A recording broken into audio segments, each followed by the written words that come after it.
I got all that felt put up. We're about to put in this top piece and then that trim. I paid this guy. This guy, man, he's got a Traco out here. Hold on, you're about to see him dump. I paid this guy $100 to dump all that fucking material that we had to undo into the container. Huge come up. Thanks, man. I gotta see these.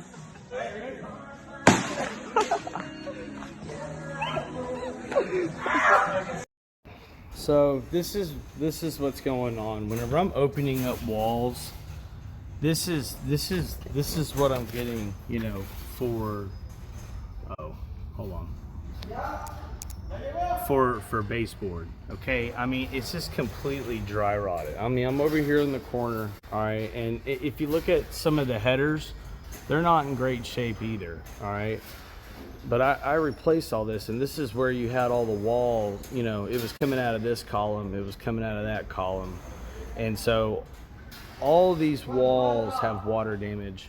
I think that we need to open them up and spray, you know, because you can see where water damage has hit this. We need to spray some kind of, you know, antimicrobial, you know, fungus, water fungus spray on these studs. You know, replace what needs to get replaced, but re-drywall this entire wall.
All right, hey, so look, I moved this pole and I cut my 2-inch out, and it's right over where that pole was. And then I'm gonna put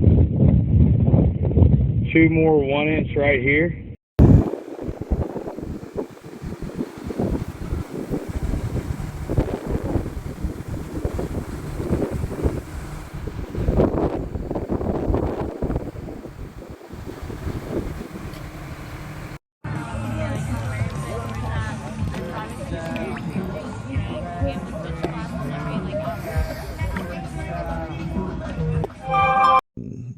This is during hurricane season.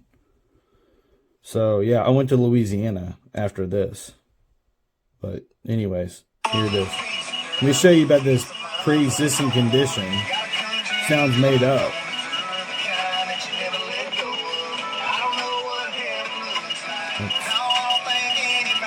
Margaritaville. Oh yeah. Just acting goofy, having fun, tubing. And, you know, tube with a goddamn spine injury. You know, I wouldn't be out there tubing if I was, you know, going through a spine injury. I mean, that's insane. Whenever I went onto that job site, I was perfectly healthy. I was 100%. I can't say the same now. Because tractors ain't sexy, working is hard. Small town people like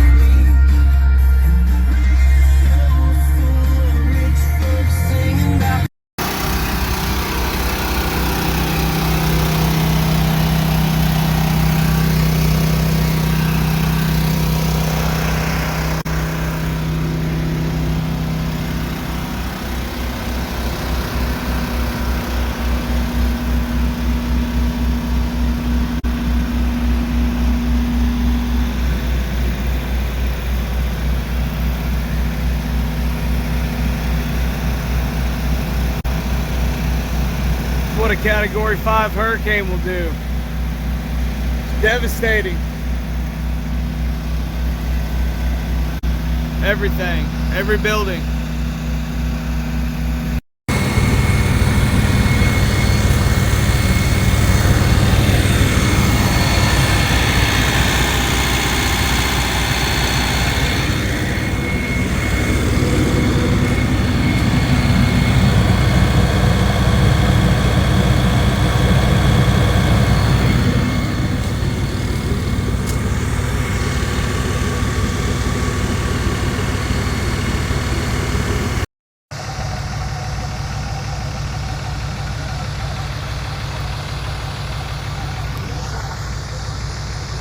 Look at the wreckage.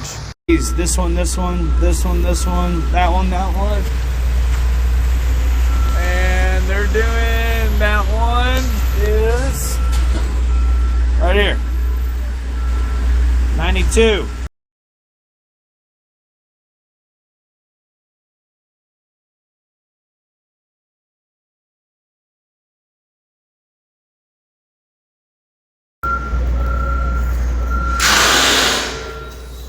Hey, are you working tomorrow? Are you working tomorrow? You are? Why aren't you working today? It's a Turkish gun. Dude, this thing is sweet. There you go. Look at this, dude. It's a shotgun. You gonna let me shoot it? Yeah, you want it. Just got a rapid COVID test. And I'm good to go. This is a guy that helps me, you know, he's a guy that I met with, it's this veteran organization called The Mission Continues, and his name's Jeremy. He's like a affiliate with the VA, and he helped me get my doctor's appointment. And this is a recording from me to him on December 7th. Oh. Hey, I just got a call from the, you know, those people that scheduled me for, you know, for this back appointment. He was saying that there's doctors here in Cleveland, Ohio, that I could go see on the 9th. And he wanted me to call you, I guess, just to verify that I can do this in Ohio, I guess. So I'm just sending you this message to let you know that he tried to schedule me in Houston tomorrow morning, and I'm like, dude, I'm all the way in Ohio. Like, I'd have to catch an airplane ticket and everything, and I'm kind of broke. But by the way, I can't pay you back also, but it'd be better if I paid you back this Friday, just between us. But I guess yeah, so can I do this in Cleveland, Ohio on the 9th at 8:30? Let me know. Thanks. Which I definitely did go to that appointment, and that's whenever I went for my back, because my back was hurt and I didn't know, and I would have never have had to schedule that appointment weeks after my injury if M&W would have just offered me a damn medical appointment, and or told me about workers' comp, and or if I knew about workers' comp, which clearly I didn't. Lord, it's called failure to accommodate. I didn't know what that meant in 2021. And I also didn't know what that meant up until you know, April of 2022 is whenever I found out about workers' comp. So that's whenever I filed. There you go. Going through my old phone, these are my Snapchats from December 9th, the medical appointment that M&W and everybody else refuses to believe that I went to.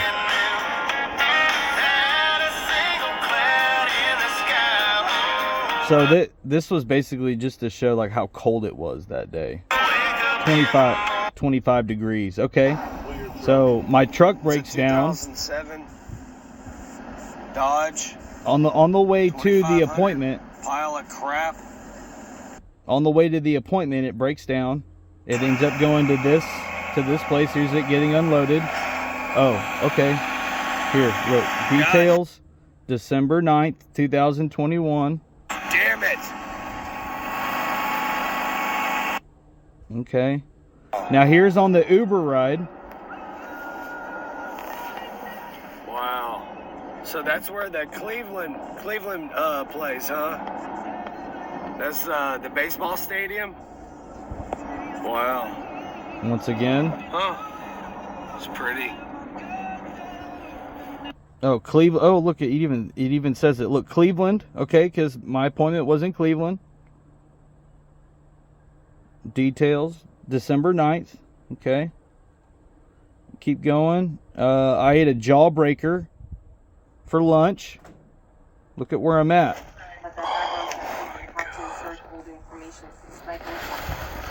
I'm at the doctor's office eating this thing. This once again. Okay. That sandwich was amazing, I ain't even gonna lie. That's the doctor's office. Okay, just so you can see details. December 9th, 2021, right around noon. Alright. So here's a photo of me and Les. I texted this over to him. This is Les Walker, my first foreman, and this is the lead connector for MNW, which was his name's Josh, but he goes by Bull. And then here's me. And this was September 30th, 2021. And like Les and I, we would go out together like almost every night. After work and hang out. And he was a good friend of mine before all this. So, you know, when you read in my file, you know, in my claim that, you know, that I didn't get along, I didn't get along with anybody, and, you know, I had problems with my foremans and stuff. It's just not true. So that's why I have all the evidence that I have. You're probably like, well, Cole, what's this? Well, this is something that Les actually used to. Let me see if I can get this out a little bit more. Oh man, epic fail. Okay,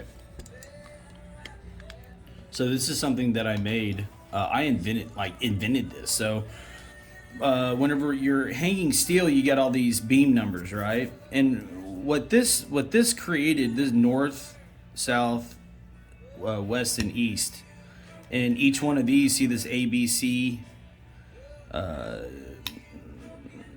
on and so forth. Oh, A column, B column, C column. But what this did is I would make one of these for each floor, because, like I said, Les would ask me, and what it did it allowed the guys that were up in the metal to know where the beam went just by looking at this and correlating it with the number. And so these were like each, section. And, it went on the west. So this 21628 HB1 would have went on the west side of B column in this quadrant. And I thought it killed two birds with one stone, and it made it a lot easier to communicate with the guys, because whenever you're on the ground and you're grabbing all these numbers, it can get confusing with correlating with the guys that are up in the metal whenever you're raising gang or whatever. But see, braces, so this one was for the third floor, and I just randomly found it in my stuff. But yeah, this was cool. I was kind of proud of myself whenever I made this, because it was a great idea. Anyways,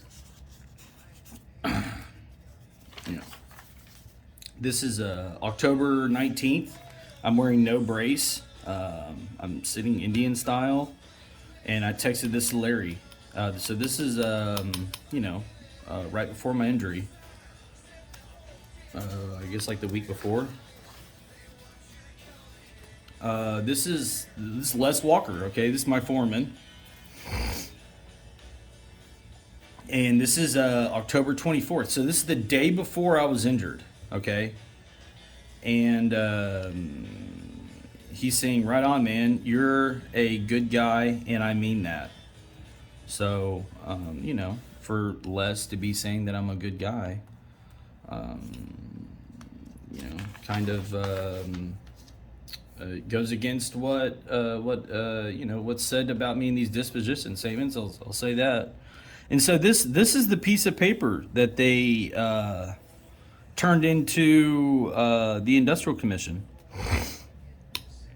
And it's, like you saw, it's got beam numbers. I'm assuming that on this day, on Tuesday of the day after my injury, that they were hanging these beams, okay, right? 20 total, okay?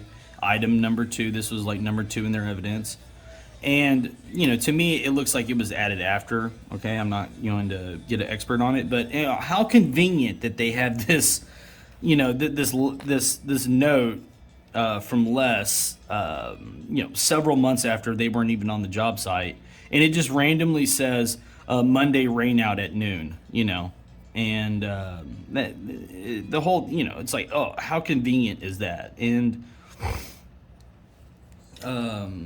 we're about to talk about this Monday noon rain out. Oh, here it is. So I went, whenever they said that there was a rain out at noon, I went to 2 different websites, and I looked at the weather reports. I'm like, well, all right, well, let's verify that it actually did rain at noon. And so on October 25th in Sydney, Ohio, here's the date, Monday, October 25th. At noon, it's not showing any rain, okay? And so the weather forecast for this day, it does have rain, okay? Let's zoom in here. It does have rain, but the rain is at 6 a.m., okay? Not at noon, no rain, and then at 6 p.m. So, and then I think this next page will kind of have it in detail. Yeah, so on the day of my injury, okay, there was some rain, okay. At 8 a.m. it rained for a little bit, and here at noon, no rain, and then at 2 o'clock, which is where you're about to see a photo, but at 2 o'clock it rained for about 10 minutes, okay, and then again at 4 it rained a little bit for I'm assuming maybe 30 minutes, okay, but point being is that there was no noon rain out, and for it to rain 10 minutes, it doesn't make economic sense with a company that's got deadlines and to meet, to cut 80 guys on the first day of the week over a 10-minute little rain. It doesn't make sense, and that we worked that afternoon, and the way that I know that is because in their statement they say that at noon that there was nobody.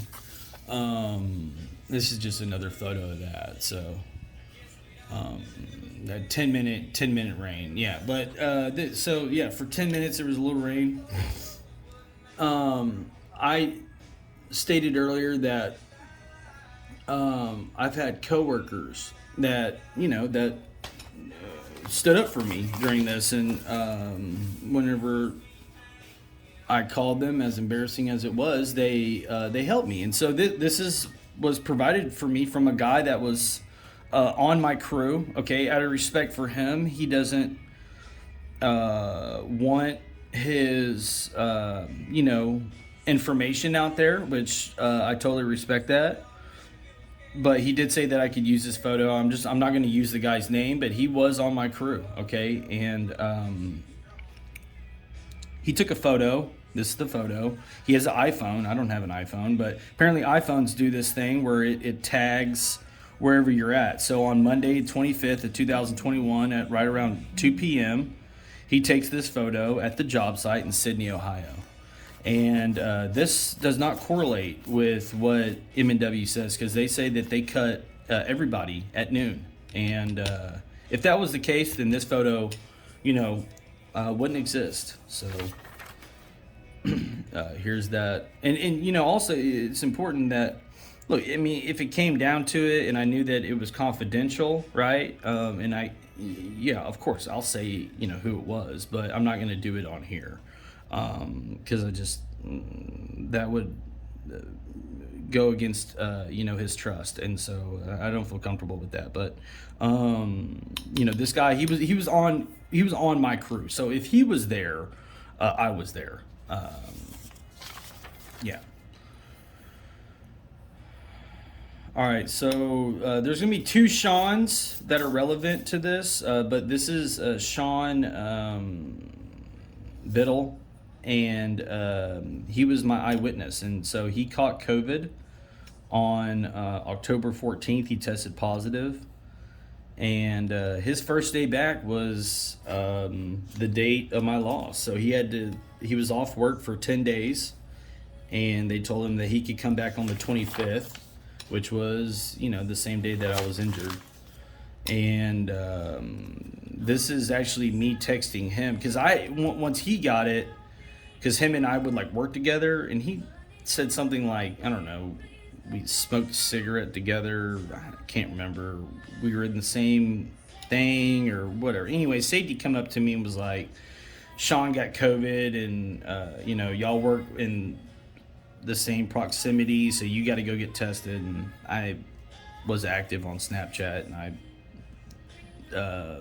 tested negative and took a Snapchat of it. So oh shit, that's his number. But this is his timesheet missing the week prior to my injury. 10/31 was the end date, and to the week of my injury. But this is week for week. Okay, every 7 days is what this should be. So 9/26, 10/3, 10/10, 10/17. What we're missing is 10/24. So his timesheet completely skips the week prior to my injury, and I don't find that to be a coincidence. But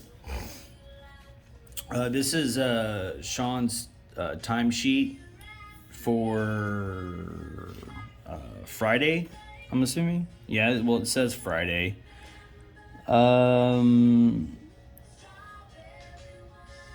There's no date associated with it. I'm assuming it's the Friday of that week, and he only worked 3.5 hours. I asked him, it was like an $80 paycheck. It just showed it on that other one, but I asked him, he said that, of course, he didn't have the check stub, and I didn't have mine either, so I tossed mine too, but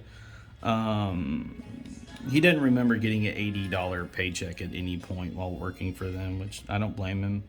But if this was legit, though, point being, if this was legit, it would have everybody's, name that was there on Friday. It would show all the crew, right? And it's this. So this is just a timesheet with just him. He had his own specific timesheet, right?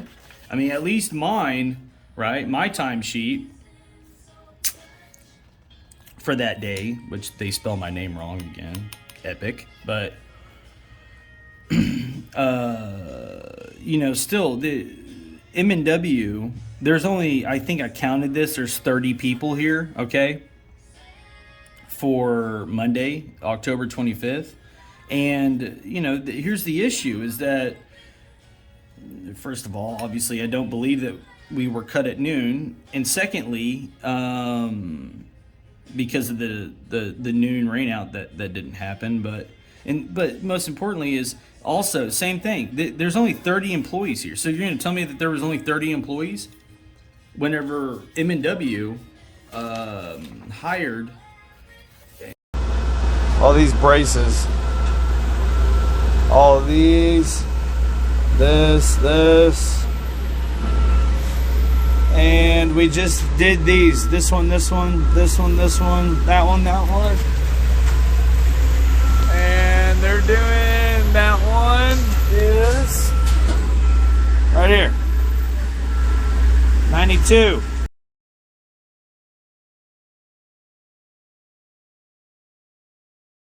Here's my MNW disposition statement, and it's called Garrett Bearden Narrative, and this is page 1 of 2. There's 2 pages, and they say right here, you know, he was hired in Salisbury, Maryland in March of 2020 and was terminated for insubordination about 6 weeks into that job. Okay.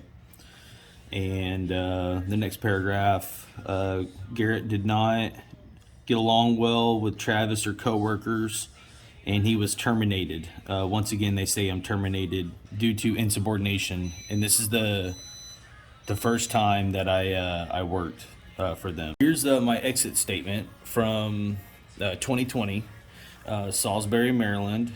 Garrett, even though that they spell my name wrong multiple times throughout my paperwork, but Garrett Bearden. And as you can see here, termination. I wasn't terminated. I was in fact laid off. Okay. And down here it's signed actually by my foreman and then by Larry, which was my superintendent. I not only wasn't terminated, I got paid for 2 weeks after I got laid off, and ended up getting unemployment because it was at the height of 2020. In fact, I got laid off on May 1st of 2020 was my last day at work. Misty, Eddie Cunningham, HR states that Misty, the safety director, never witnessed any type of discrimination. Okay, let's talk about that. This is the last one. I think that this is probably the more like compelling, but it says, I really want to grab you and hold you. I wish I could reassure you everything is going to be okay, but I can't. I can't imagine how you feel. I'm sorry, but I can and will be here for you whenever you need to talk and vent. I'll be your shoulder to lean on when you need to cry. That's nice of you, Misty. Let's try to focus, and I don't know, I guess accidentally she sent this message twice, but I think that you get the picture that there was definitely some, probably some discrimination going on there, and this was sent on October 8th. Here's another belt that Rich made me. I would pay him to make me these because he would do like all these, all these paracord belts. I loved them. I bought this buckle, and he built this belt, man. It's a Rastafarian belt. It's totally awesome. And this was, he texted me, is this what you were thinking about? And he nailed it. I love this belt. I still have it. It's in my room right now. But yeah, he made me 2 belts, 2 custom belts. These foremans that I didn't get along with, right? Stupid. This is me texting Jeremy at the VA the day after I texted Eddie and he didn't reply. November 15th. Thanks, working hard in Ohio on the 16th of November. So this is just a couple weeks after my initial injury. My back is killing me. So yeah.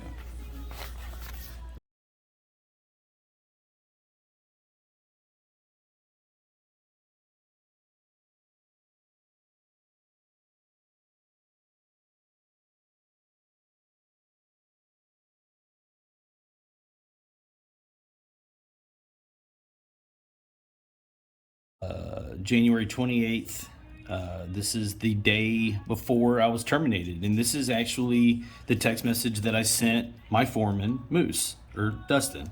And I said fixing another one because the day prior to this, on the 27th, on the floor below this, I was working, and I found the same issue in that there were bolts that a connector had landed some I-beams, and he put bolts through, but he didn't reach over and put nuts on the bolts.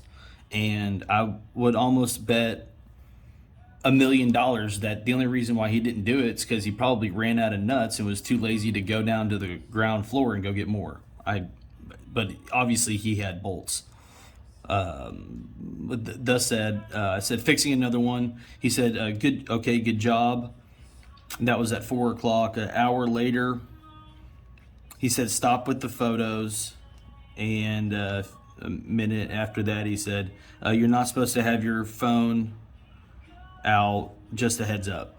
I'm like, I didn't really think anything of it because I didn't really have my phone out except to, take this photo of something that could have killed somebody.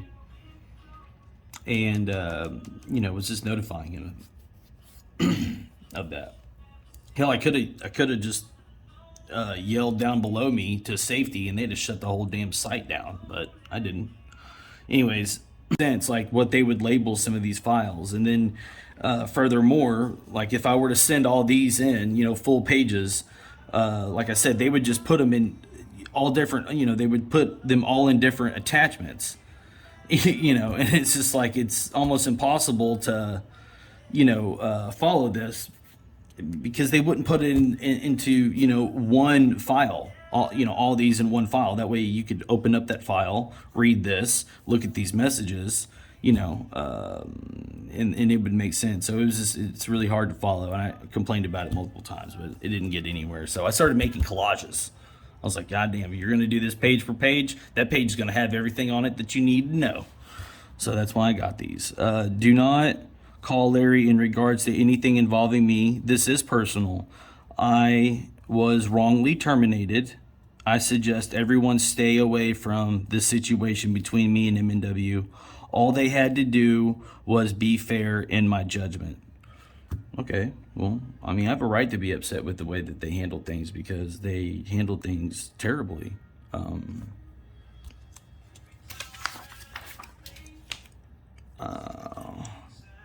Okay, yeah, so this is them on, page 1, my exit statement, showing that clearly I was not terminated in 2020, like how they say to like multiple times.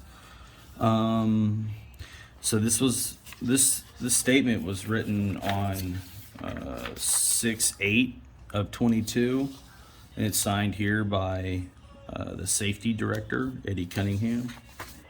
He's kind of a safety guy and the HR guy, but whatever.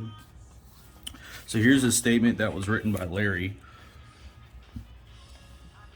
right, on the same day. So they turned this, it was like a little packet that they turned in. And on the very bottom here, though, by all means, pause this thing and read this if you want. But the very last, or one of the sentences on here says, Garrett also cussed out 2 of my safety professionals.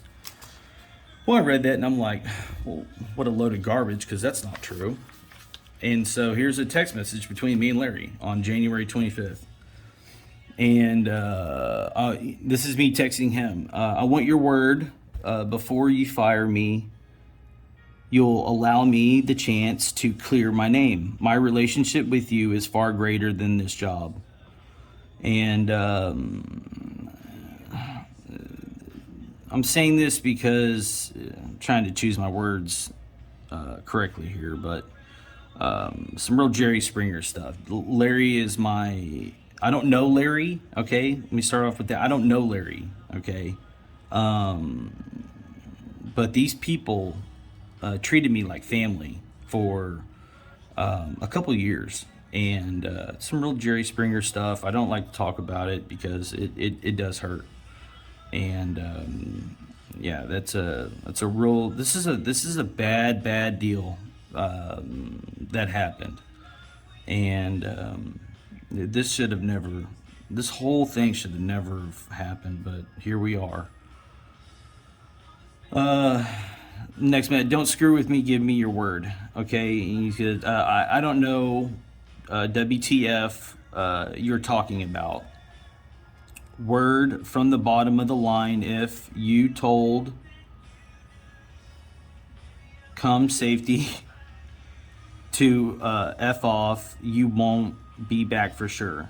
Basically saying somebody, I guess, from the bottom of the line told him that safety said that I told them to F off. Okay, and then I replied back, I didn't say that. CPM safety, well, that's good. And then after he says, well, that's good, I text him, sit us down together and figure out the truth. Stop not involving me when it comes to stuff about me. You'll learn you can talk to me. I have never lied to you, not once that I can remember. Because, you know, time and time again, like, he would say things that, you know, was coming. It was somebody in the office. Like, obviously it was somebody in management.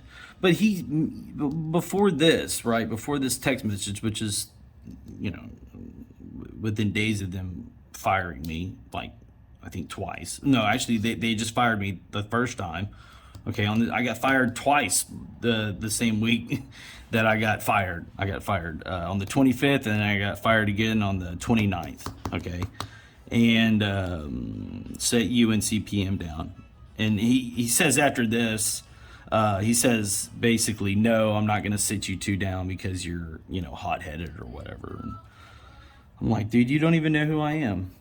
It's like, Jesus. But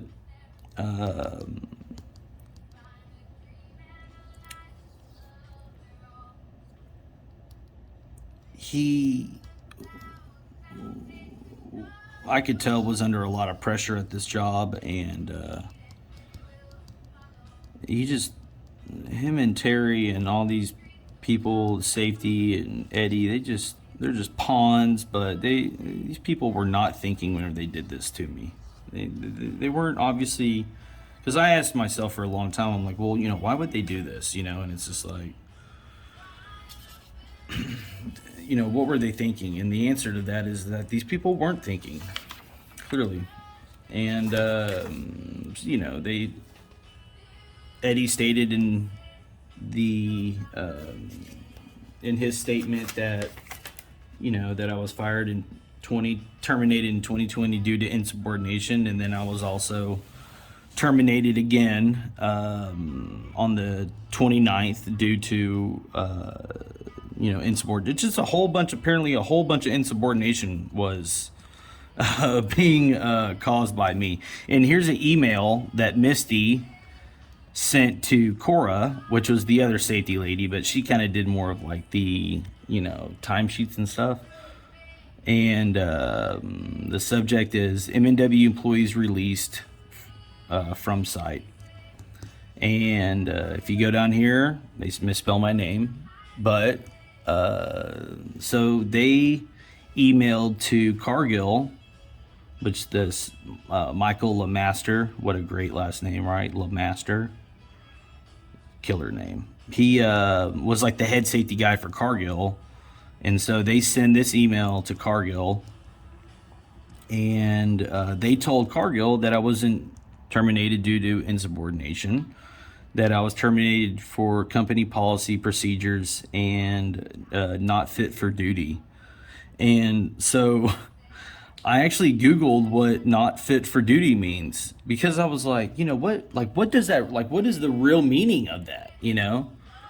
Like, I understand, like, what it, you know, implies to, but, like, what's the real definition of that? So I looked it up, and it said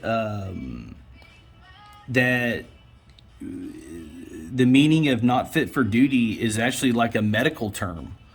Like, you're not physically fit for duty due to a medical issue. So this is actually partly a true statement, and I appreciate them for saying a half truth here.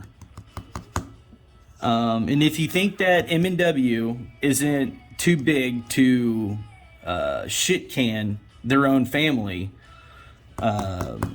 here you go. So Vernon Cool, okay, this is Larry's brother, and Vernon and I was way closer with Vernon than I ever was with Larry. Larry was, even though I would put myself out there to try to hang out with him and get to know him, and just an epic fail. Epic fail. But who didn't deny me, and who I did spend quite a bit of time with, was his brother, Vern. Vernon cool. And my Uncle Vern was awesome. He's the number one person out of the Cool family that I truly miss being around. This guy should have hooked up with my mom instead of Larry, in my opinion. This guy was freaking awesome. And but he got terminated for company policy and procedures. Look at that. See, we're a lot alike. Disrespect for safety.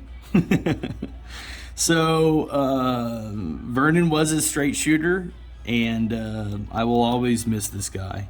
He was awesome. Me and him had a lot of good times together in Maryland and in Ohio. So yeah, terminated for company policy and procedures. Terminated for company policy and procedures. My man. Probably full of shit. And lastly, to finish off the paragraph on the page 2 disposition titled Garrett Bearden, it says, sorry, it's kind of hard to read, but says, once again, you know, just a whole lot of insubordination going on. I was not aware that he had a accident or injury.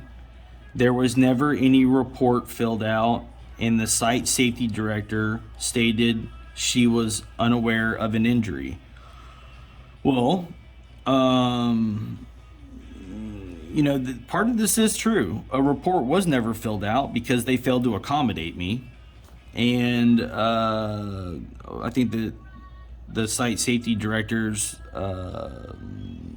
capable of lying at this point, and that they weren't aware of any injury. To say that is just completely bonkers, because I sent them all text messages of the appointment that I went to on December 29th, because Rich found me on my hands and knees.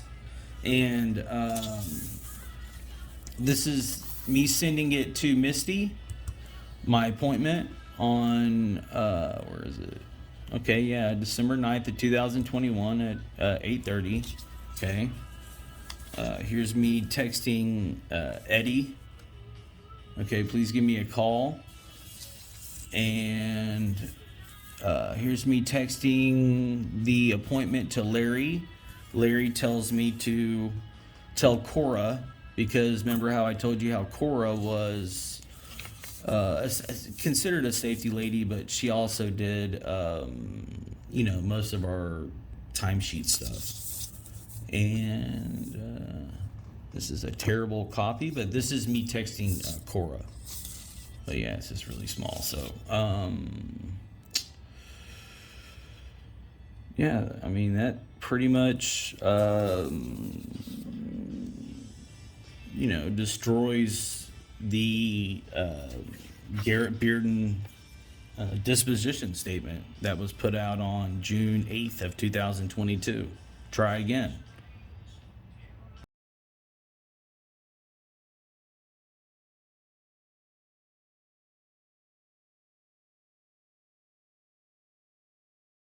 Just got a rapid COVID test, and okay, I'm good to go.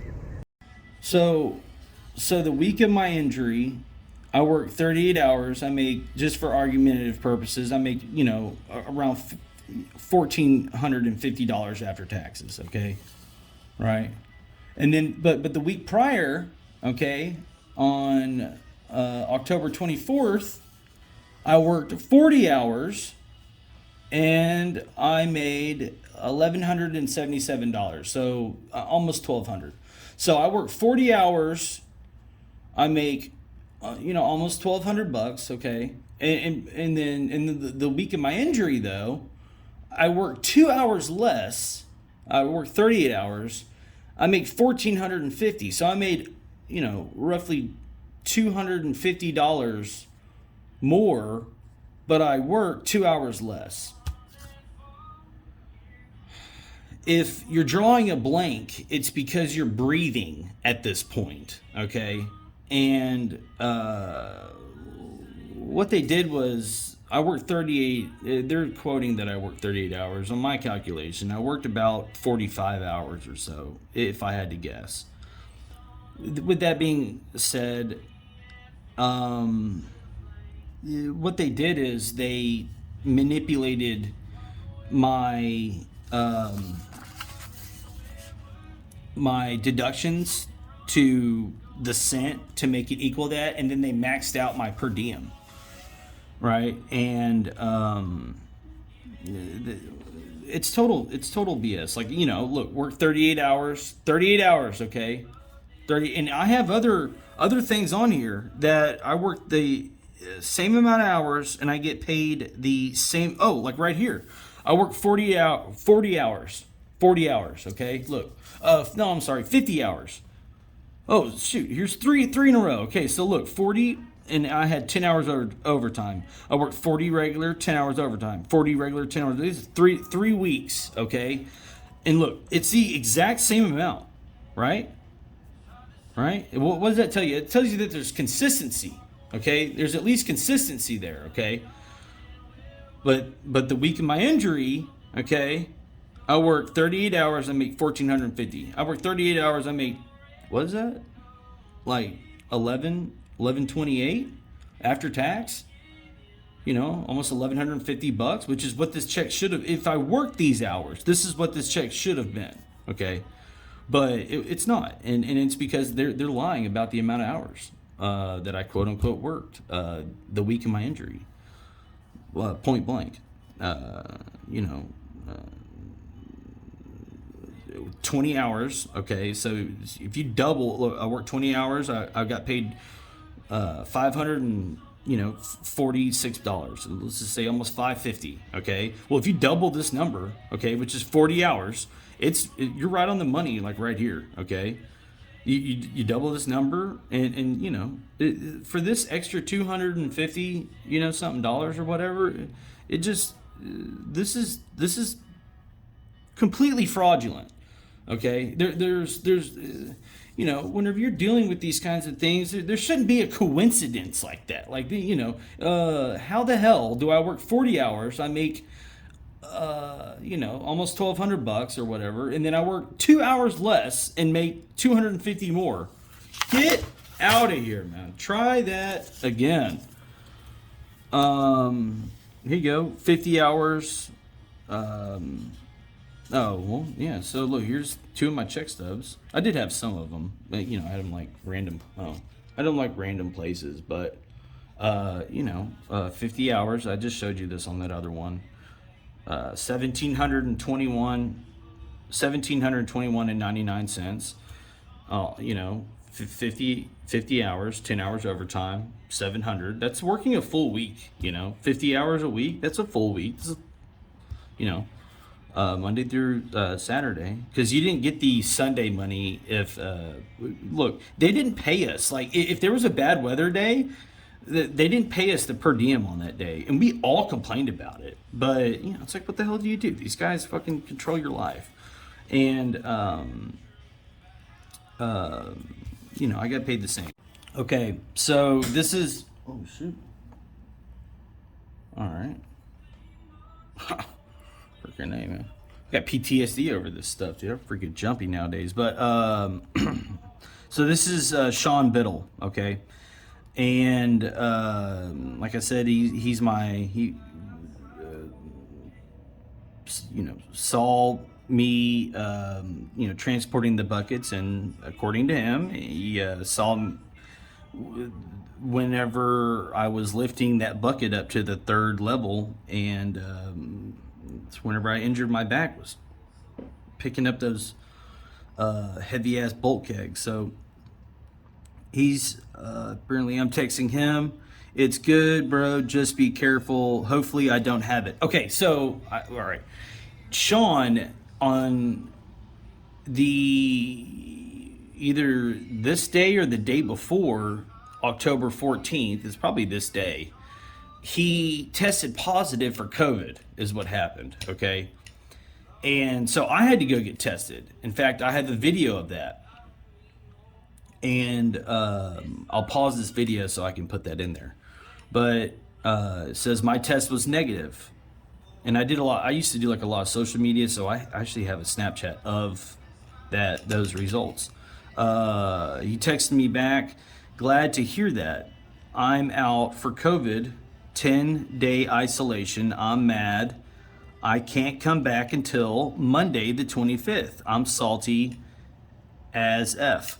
So his first day back was on the 25th, and I doubt after being off work for a 10-day restriction that he didn't come. In fact, I'll let you be the judgment of that. And then I text him again, what's up, bro? Happy Halloween on the 31st. All right. Okay, so here is his timesheet. All right. And I brought this up to the Industrial Commission and to the Special Investigations Unit. Nobody ever. Stupid, man. My fate was decided early on. That's a fact. People just took advantage of me. But we were paid weekly out there, okay? And if you look at this, it's, September 5th, 2021, September 12th, so these things go down by 7 days, okay? So we were paid, like I said, weekly. Well, if you look at this right here, okay, here's the pay week that ends, where he only worked 3.5 hours, okay? And which would have been an $80 paycheck. But if you look right here, 10/17 of 2021, and then the end of the week of my loss, 10/31 of 21.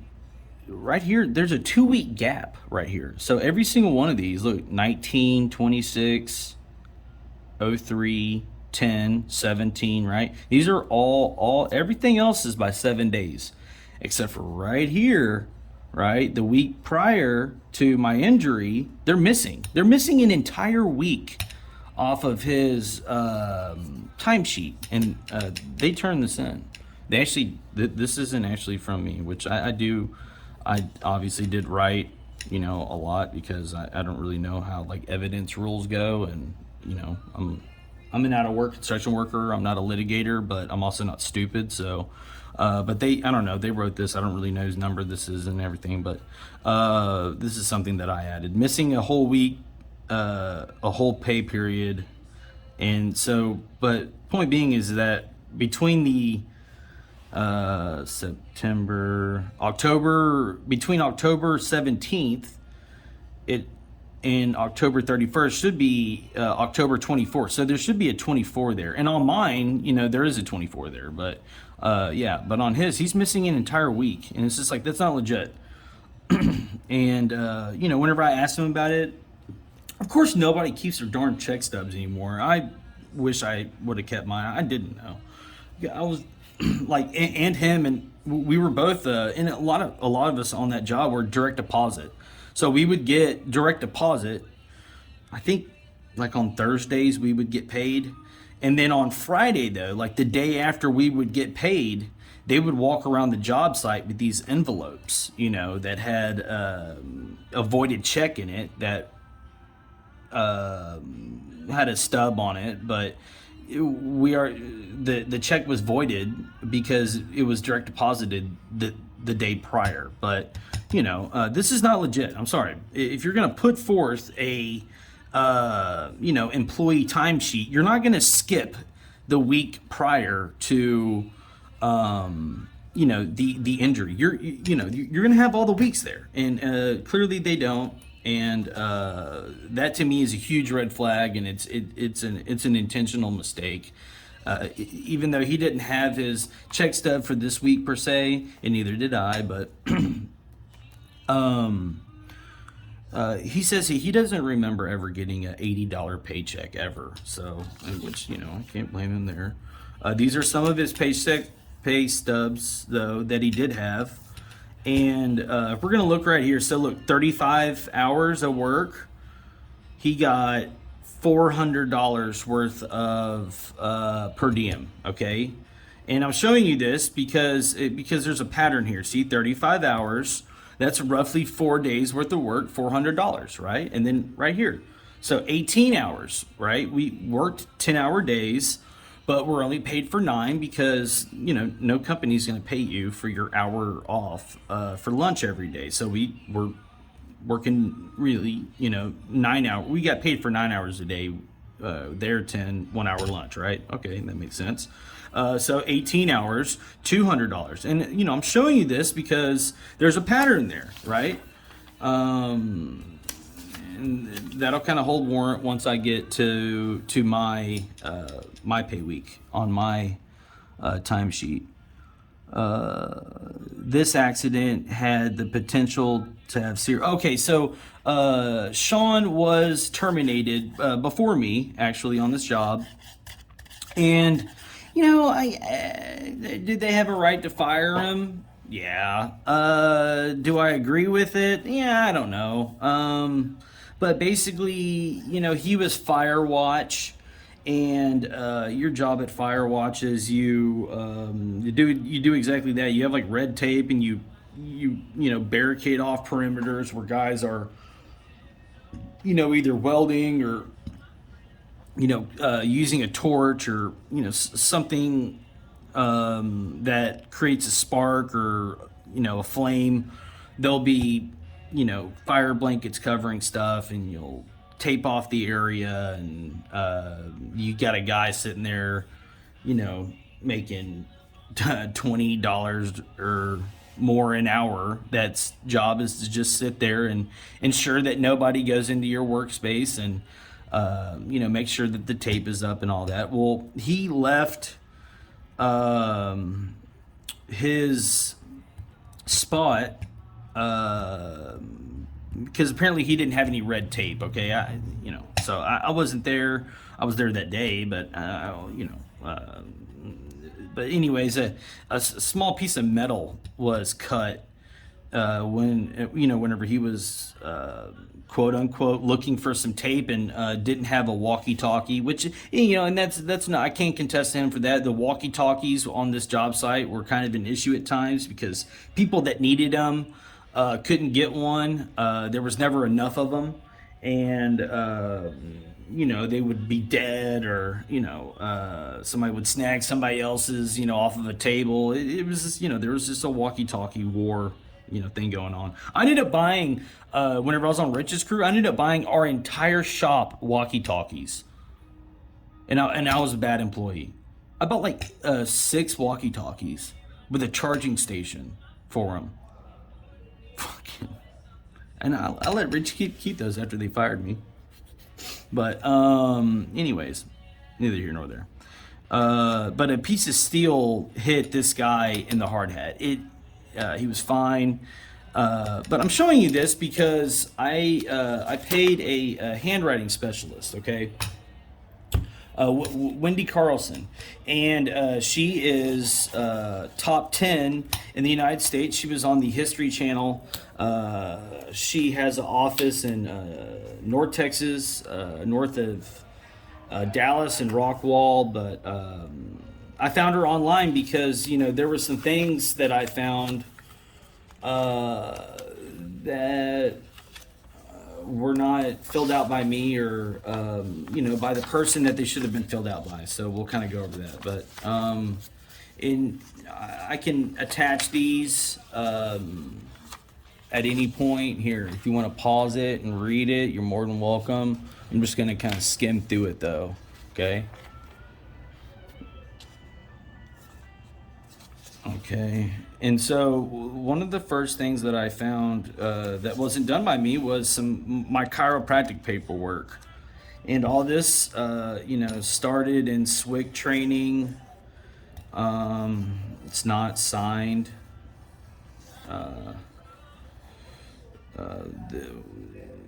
You know, 10 years. All this right here, this isn't done by me. See, I even say whose handwriting, right? And, you know, here I'm pointing up here, it's like I never mentioned anything about SWIC training other than I had shin splints, which I did. The worst injury I ever had in the military, and I had a low back strain, which I was out of work for a couple days and then went back. And then I also had shin splints. Okay, and my shin splints, I had to do physical therapy for because man, they hurt. Oh my god, like I could walk, but like if I were to like try to run, I mean after like 100 yards, man, I was like, good lord, I felt like my legs were about to fall off. But see, like this X down here, I didn't do that. I put this X. I didn't put that X, and it says been bad for years. Up here, M&W contracting, iron worker, and once again, I'm writing all over this thing saying whose handwriting, not me, not me or whatever. And I didn't like that whenever I first found this, but I got this handwriting expert after I found out what this chiropractic paperwork was in fact used for and why once I found out why this was on this paperwork, is whenever I hired the handwriting expert, and we'll get to that in a second.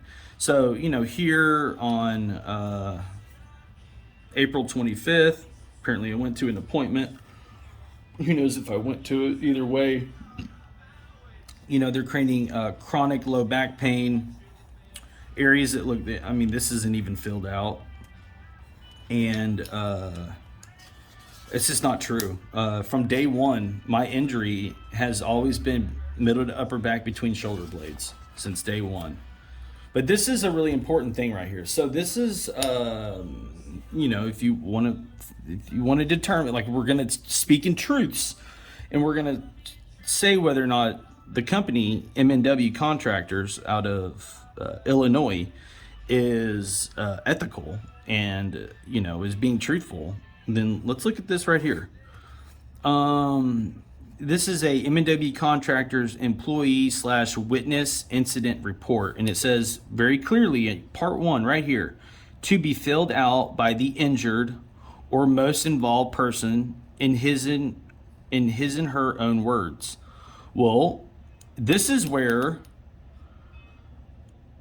this box would be, this whole paper would be okay, in my opinion, if this box didn't say this name, Kevin Strickland, which was a black guy that worked for M&W, and he's the one that the piece of metal hit his hard hat, which ended up leading to Sean Biddle being terminated, in November. So, but she doesn't put her name. She puts Kevin's name, in pretty cursive.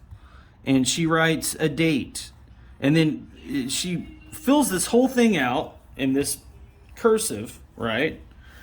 And, it's stated right here, to be filled out by the injured person or most involved person in his or her own words, in his or her own words, And so Kevin Strickland, writing this pretty cursive, Misty, discrepancy number 1. And then at the very bottom, it's not signed by the employee or the supervisor or the date. And but point being is they turned this into workers' compensation and used it to discredit me and my eyewitness, which is stupid because obviously she didn't fill that out. Kevin didn't. And I think Kevin's handwriting is in here.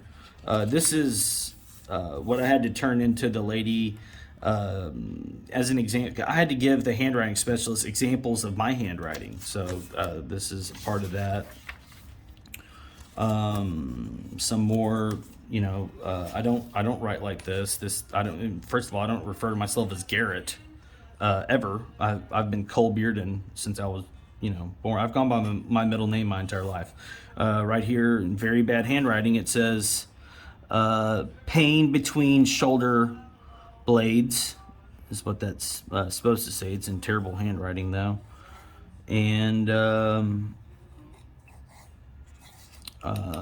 so yeah, I don't think that this was this clearly wasn't filled out by me, because I'm supposed to fill out this top portion right here, this line, this is where it stops. So I'm supposed to fill out everything north of this on these chiropractic, documents. And, for somebody else to be filling that stuff out isn't okay, in my opinion. Cole Bearden, they say the VA. I don't know why, but somebody added that. Middle back down to lower, had a spasm. Okay. Unfortunately, it has got worse.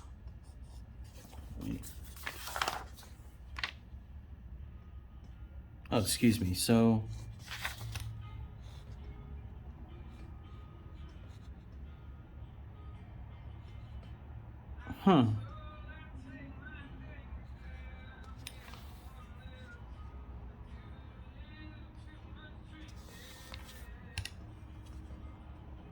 the patient had, okay, so apparently I was, apparently I went over the line. I kind of remember writing this. Unfortunately, it has got worse. And I put like little asterisks on either side. So I don't know, maybe I wasn't filling this out correctly. But anyways, doesn't really matter.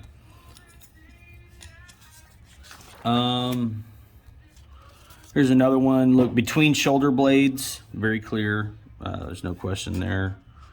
I don't really know what any of this jargon means. I think he's saying between shoulder blades. So, it's like, well, then why didn't I get fixed between my shoulder blades if that was the case?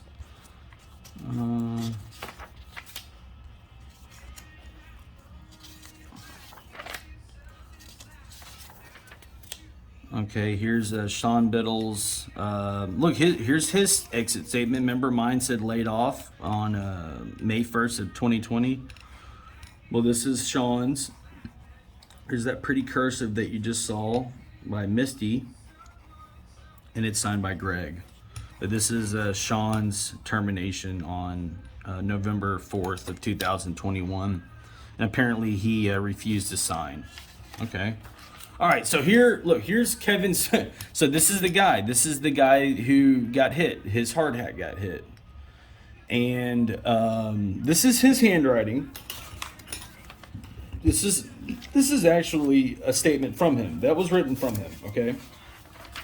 And the statement that was filled out by somebody, if I could find it. Lord.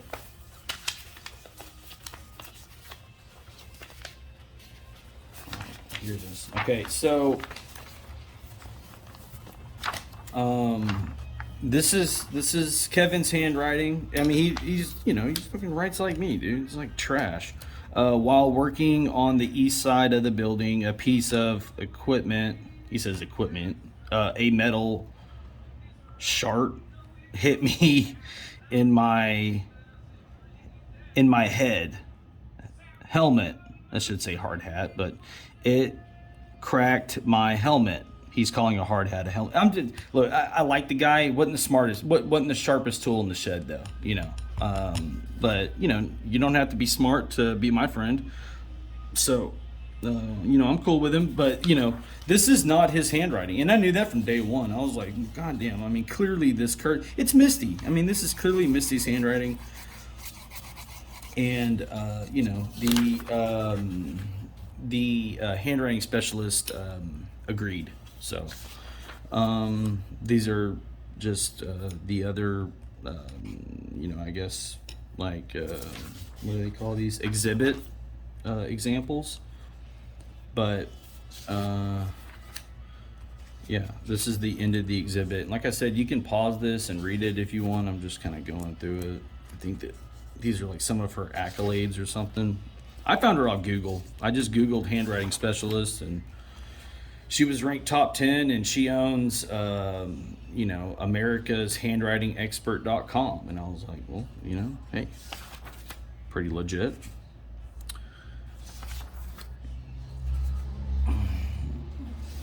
Okay, this is about, so, on my timesheet for the date of my injury, on Sean's, there was apparently that Friday only he worked, and he only worked like 3.5 hours that whole week. It's crazy. But on my timesheet, they had 30 guys listed there. And on this statement from Larry Cool, the project manager, on June 8th of 22, he states right here, he said, approximately 50 workers on site when we started and trying to build 270. I can't say exactly how many people were on site. There was a lot of people there with M&W. I can say for sure by the beginning of December, for sure, there was definitely the 70 plus, maybe 80 people there. But, let's just be fair. Let's just say we'll just go right in the middle then. Because at this point, we were a good 6 weeks or so into the job whenever I was injured. At least, a month to 2 months into the job, right? And so there was at least 50 guys there. And so, it's like, where's the other 20, 30 guys on the timesheets that are supposed to be, here, right? If there's only 30, if you're only showing 30 people, it's like, well, then where were the other 20 people, right? Or 30 people, right? Or like, where's the other, 50 people, right? Or 49, whatever. It's like, it's stupid. It's not legit. I'm not impressed. And then, we'll circle back to this, and, this was put out by Tina, the front desk lady, that, for M&W contractors, right after I, learned what workers' comp was and filed, okay, on April 18th. She puts this in, and, I find this statement in my BWC folder, and, she says, she states they are unaware of the incident and they have not been on that job site since October, when all their workers were laid off on that particular site. So, I mean, dude, like their opener, this was one of their first statements to the, Industrial Commission, BWC, whatever, to workers' comp, okay? And for her to sit here and say that nobody from M&W was on that job site is very, very bold. And of course, they reneged on this, and all of a sudden now there was a noon rain out, and they found they used a note that was at this point a handwritten note from Les that was at this point, it was like 6 months old, from October. And it just very conveniently had written on the top, noon rain out. I mean, it's like, it's so stupid. Like, oh my God. Anyways, very convenient. This is me texting Cora for December 9th, right here. December 9th, 2021 at 8 a.m. She says, got it. I will get this noted for tomorrow. And this is on, I texted her this December 8th of 2021. Right there. Okay. This is me texting Larry Cool, the superintendent. That same message. Okay, informing him that I have a back appointment, and this is their. Oh, this is kind of important. This is their rejection. So, M&W states that they deny the certification of this claim for the following reason. So this is their first kind of denial on paper, and it says M&W was not informed of this injury. There is no accident reports, no medical reports, and no medical treatments. Therefore, we do not have any supporting documentations to submit regarding this matter. Well, they are correct on the fact that there are no accident reports because they didn't report it. They didn't report my accident. They did not notify the insurance, and they failed to accommodate me. Whenever all this was going on, not only did I not know what the BWC was or what workers' compensation insurance was, I sure as hell didn't know the term failure to accommodate and stuff like that, but, you know, now I do. So, yeah. What's going on here?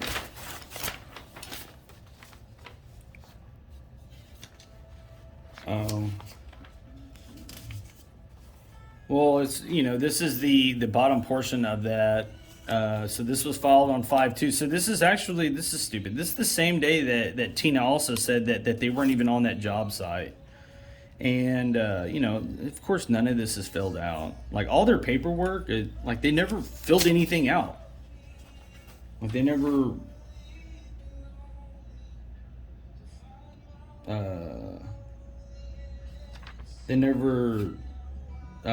you know, like right here, for example, like she signs this form, right? Notice of appeal. I guess she appeals this, but there's no date.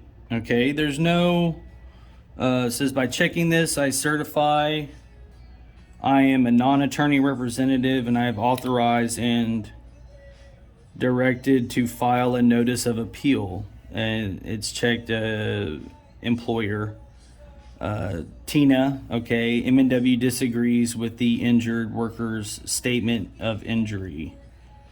Okay, and it has my information, their information, my claim number, but it's like, you know, they're appealing to the BWC administrator, but it's like, look, hearing location, none of that. None of this is filled out. And it's just, you know, it's like not legit. Like, this thing's supposed to be dated, first of all. There's no date on it. Why is there no date? Why can't any of this paperwork be legit? This is me texting the safety lady, praying I do not need VA back appointment, praying I do not need surgery. You know, because I knew that something was bad. I mean, look, if you're hurt, the person that's hurt, they know that they're hurt. This is the week of my injury. Of course, they drive me bonkers by misspelling my name. And this was supplied to me by M&W. And this is what equals up 38 hours. What I don't like about this is that, you know, obviously we're going to argue that I worked 5.5 hours because they say that we get cut at noon, right? Work 38 hours, make $14.50. Work 40 hours, make $11.50, right? It's stupid. But here's another deal is that, like, see this 9 hours right here on Thursday? Okay, I'll take that. That looks right. But like I said, they didn't pay us for 10 hours on any day. We were at work for 10 hours, but one of those hours, okay, was a lunch break. I mean, plain and simple. There's no, it's like, so for these things to have 10 hours right here, it's a huge red flag for me. Oh, no. Excuse me. No, this was sent to, by Tina to this SENE guy, medical claims specialist. That's how I learned who this guy was. Medical. I thought that he was my claims specialist. He was like nice over the phone. It doesn't make any sense. We're going to start dealing in truths here. I went to a website and I put in exactly, I went to 2 different websites and I put in exactly what I worked that week. Oh man. I put in what I worked that week. It sped out a number that was close to what M&W got, but the point to look at here is that off of these 2 websites, okay, here's the total on one website, and here's the total on the other, okay? Now, $1,427 is really what I would have made if I did work those exact hours and I got a whole $700 per diem, right? Which is not what happened that week, but According to M&W, that's what happened. So off of these two separate websites, they're $1 difference. I mean, this one just doesn't round up to the cent, right? But I mean, 14.26, 14.27, and 45 cents. Okay, $1.50 difference, big deal. But this is, it's roughly a $20 difference between these. So the one thing that you can't change math. Like, math is math, right? And these freaking people were like, oh, it'd be impossible to prove, if this was. No, it's not impossible. It's called math, y'all. And if this, if I really truly did work what I worked and I got the full per diem and they took out the taxes exactly like how they had them on my sheet, this is what I would have made. Okay, this is what I would have made that week. I would not have made this. Okay, this number would be right around this 1,426, 27 mark. Like, if it was a couple dollar difference, I wouldn't dismiss it. But to be a $20 difference, no, that's not okay. Like, go fool somebody else.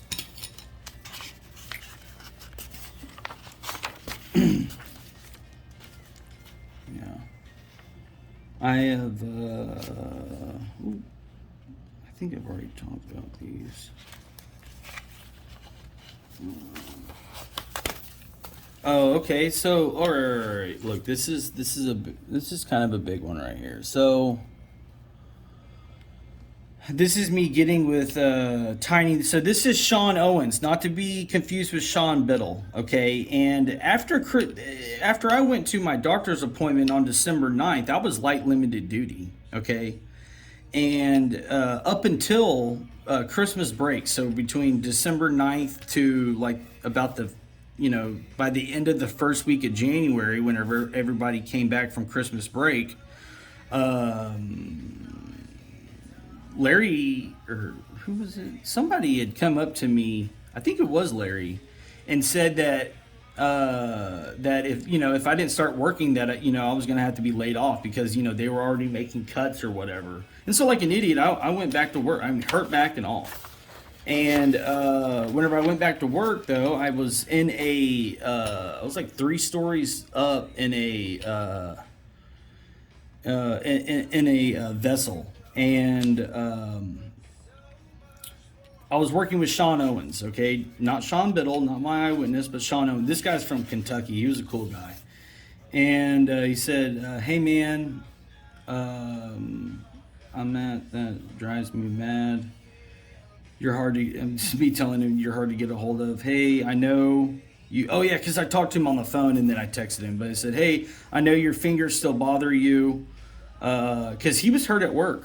And we're about to talk about that. So I looked it up, and it's called permanent disability. Dude, I'll never forget. That shit was crazy. At least your boy ain't gonna bail if shit goes down. I'll never forget screaming like a damn girl, lifting that effing sweep arm. Luke told me they weigh around 1,500 pounds each. And I'm about to show you what I lifted off of this guy's finger. I know I was light duty when I was there, and I'm going to try to find it today. Because I asked him, me and him couldn't remember the exact date. Remind you, this is months after, this took place. Did they ever talk to you about your fingers after you came back, or any follow-up appointments? Because you came back like a day or two pretty quick. I know that shit hurt. I came back the same day and took off the next day, but came right back. Laugh out loud, no way. When did you get your stitches? They stitched it up that day. So he got stitches and then came back.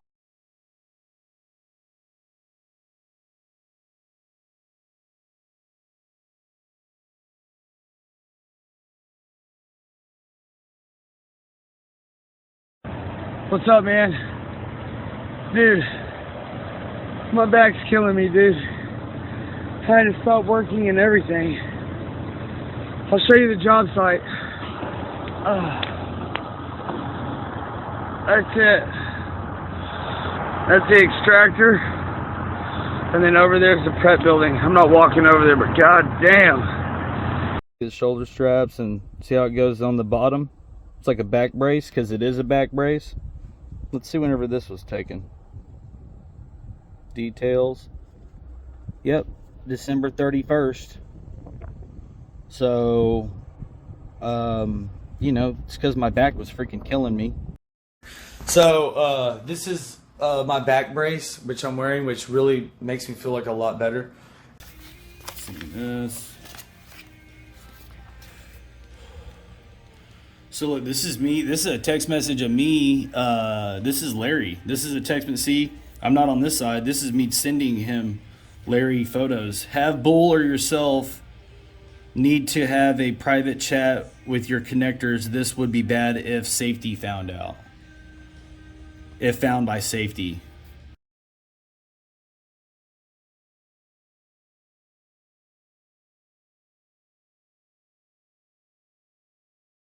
Truck stop.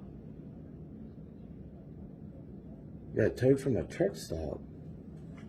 All right. Are you leaving or am I calling the sheriff's office? Because I'm not dealing with you. Well, look, man, it's just, look, I don't appreciate you saying things like I use my medical conditions as excuses and stuff. You know, like, that's not cool, man. There's the door. I understand that there's the door, but that's all you ever show me. Here's the door. I My mean, next call is at the sheriff's office. I don't understand why you treat me this way. Okay, come on. I mean, do you think it's okay to just turn people away like this after you know that I've been homeless? Out. This is what you have to offer the people of this community? Back on Monday if you would like, but I'm not dealing with I'm you just saying, on you Monday. hung up on me again. It's dealing embarrassing. with you This is again. this is stupid. You're not dealing with anything. I'm just asking you to help. Out.